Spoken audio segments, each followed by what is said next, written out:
We have, what's your name po? Mayumi po. Mayumi. Kurt. Kurt. Kathleen. Maureen. Saan po? Taga saan po kayo? Lucena. Lucena. Lucena, Quezon. Yes. Okay. Ilang araw na po kayo rito sa Boracay? Dalawa na. Dalawa Until na. Saturday kami. So, mayroon lang po akong tanong sa inyo. What made you choose Boracay as your travel destination?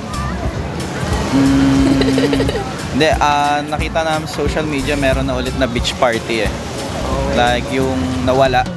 Wala. Oo. Then ngayon ata binabalik na ulit ng every weekend. Kaya naano kayo? Oo. So, would you consider visiting Boracay again in the future? Why or why not?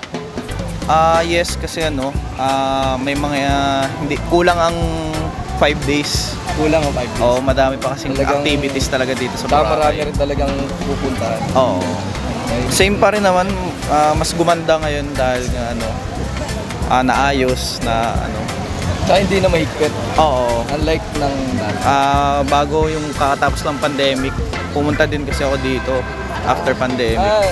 This is your second time na po sa Boracay. Hindi. 6 times, 7 times. Mga ganun na. Talagang nahumaling po kayo sa Oo, Boracay. laging Boracay din talaga. Yun lang. Thank you po.